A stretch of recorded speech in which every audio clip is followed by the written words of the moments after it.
News 18 India. नहीं, Bharatiya Janata party की पूरी कोशिश है कि चुनाव राम के नाम पर हो और राम लहर पे हो। हमारी पूरी कोशिश होगी कि हम जनता के मुद्दों पर चुनाव को लेकर आएँ। अभी इजराइल और फिलिस्तीन की लड़ाई चल रही है, रोज़ बम बरसाए जा रहे हैं। उत्तर प्रदेश के 15,000 नौजवान, बेरोजगार नौजवानों ने रजिस्ट्रेशन कराया है इजराइल जाने के लिए, मजदूरी करने के लिए। उनसे मुख्य चैनल तो ऐसी खबरें दिखाते ही नहीं आजकल। एक यूट्यूबर लड़की ने जाके उनसे पूछा, वो पंक्ति में लगे हुए थे अपनी जांच कराने के लिए, कि इजराइल में तो लड़ाई चल रही है, आप वहाँ जा रहे हो, मर भी सकते हो। तो एक ने नहीं, 10 लोगों से पूछा, 10 के 10 ने ये जवाब दिया कि यहाँ भी तो भूखे मर रहे हैं, क्या करें, मरने वहाँ मर जाएंगे तो ठीक है, रोटी तो मिलेगी। इन हालात पे कौन बात करेगा? केवल राम और मंदिर में उलझा के जो नौजवानों के मुद्दे हैं, जो देश के गरीबों के मुद्दे हैं, किसानों के मुद्दे हैं, उनको पीछे किया जा रहा है। हम उन्हें आगे लाने की कोशिश करेंगे। और अभी कर्पूरी ठाकुर जी को भारत रत्न दिया सरकार ने, उसके लिए बहुत बहुत बधाई, उसकी प्रशंसा की जानी चाहिए।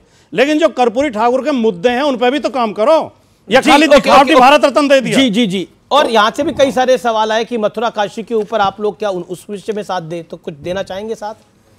जब लाल कृष्ण आडवाणी जी राम रथ लेकर अयोध्या के लिए चले थे, तो उसी पार्टी के बड़े नेता श्री वाजपेयी जी ने उनसे कहा था, आडवाणी जी जा तो रहे हो, लेकिन याद रखना अयोध्या जा रहे हो, लंका नहीं जा रहे हो। शांति भंग नहीं होनी चाहिए। आप धर्म कीजिए, धार्मिक कार्य कीजिए, कीर्तन कीजिए, पूजा कीजिए, लेकिन दो समुदायों को आपस में लड़ाने का जो षड्यंत्र है धर्म स्थलों का नाम लेके, वो देश के लिए नुकसानदायक होगा।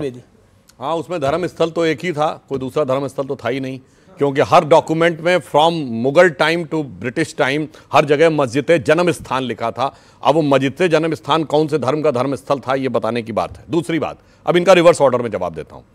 इन्होंने कहा कर्पूरी ठाकुर जी के बारे में, बिल्कुल कहते हैं साहब, सामाजिक न्याय का वो वास्तविक पुरोधा था। कर्पूरी ठाकुर जी कितने महान शख्सियत थे, सोचिए, 2 बार बिहार के मुख्यमंत्री रहे, और जब वो मुख्यमंत्री पद से हटे तो अपनी पत्नी का इलाज कराने का 25,000 रुपया नहीं था। मैं पूछता हूं, कर्पूरी ठाकुर ने कितनी संपत्ति बनाई, कितने फार्म हाउस बनाए, दिन में कितने उन्होंने, कपड़े भी नहीं बदलते थे। सर अरे मैं पूरी बात कर ले सर, पूरी बात कर ले, थोड़ा भूल गए हो गए। नहीं, अपने गांव में एयर स्ट्रिप ऐसी बनवाई जिसपे जेट प्लेन उतर सके, क्योंकि एयरपोर्ट नहीं बनवाया, एयरपोर्ट पे तो आम आदमी का भी उतरने का मौका मिलेगा। जेट प्लेन जिसका लाखों रुपए घंटे का वो होता है, वो करने वाले आज कहते हैं कर्पूरी ठाकुर के साथ। हमारे तो लालू यादव तो कपटी ठाकुर कहता था कर्पूरी ठाकुर को, कपटी ठाकुर। अरे भाई, कांग्रेस के खिलाफ लड़कर कर्पूरी ठाकुर साहब आए, जनसंघ के समर्थन से कर्पूरी ठाकुर साहब मुख्यमंत्री बने। गलत कोट कर रहे हैं आप। लालू यादव ने कभी नहीं कहा। नहीं, बेपक नो, कतई नहीं कहा। लालू यादव अंतिम समय तक उनके और मैं आपको प्रूफ कर दूंगा। इतने साल से पहले कर्पूरी ठाकुर जी को भारत रत्न क्यों नहीं मिला, मैं पूछना चाहता हूं। इनकी एक और बात, इन्होंने कहा फिलिस्तीन वाली बात, तो पता नहीं भैया कौन सा यूट्यूबर है जो 15,000 लोगों का इंटरव्यू ले लिया। अरे 15,000 इंटरव्यू के लेने के लिए तो कई घंटों का यूट्यूब होगा। अब दूसरी, आपने कहा 15,000 बच्चे जा रहे हैं, रजिस्ट्रेशन कराया, 15,000 ने रजिस्ट्रेशन कराया। अच्छा ठीक है, 15,000 झूठ बोलते हैं। सुन लीजिए, विशेषज्ञता है। अरे भाई, 15,000 का रजिस्ट्रेशन झूठ बोल रहे हो। आपने 15,000 का रजिस्ट्रेशन देखा है? लोगों सवाल किया, आगे झूठ बोलने रिपीट करके देख लेना। भाई आपने आप गलत कोट कर रहे हैं। 15,000 का रजिस्ट्रेशन, 15,000 ने रजिस्ट्रेशन कराया यूपी में। किसने कहा ये? अरे पता नहीं, हम हिंदुस्तान से फिलिस्तीन पे क्यों जा रहे हैं? दर्जनों वीडियो हमने देखे हैं उन लोगों के साथ खड़े हैं जो बच्चे अभी मासूम हैं, वो बच्चे जो अभी पढ़ रहे हैं, वो कह रहे हैं कि मैं जाना चाहता हूं फिलिस्तीन में लड़ने के लिए, फिदाई बनने के लिए। उनके लिए आप नहीं रोक रहे, अपने को बर्बाद करने के लिए, वो मरने के लिए नहीं, वो मरने के लिए ही जाना चाह रहे हैं। और उस भावना को आप रोकने का प्रयास नहीं कर रहे, बल्कि उन लोगों का आप समर्थन करते हैं, हमास और इजराइल वालों का। अब एक और बात कहता हूं, इन्होंने रिश्वत की बात कही। समस्या यह कि रिश्वत के ही तो चक्कर में सारा गठबंधन बन रहा है।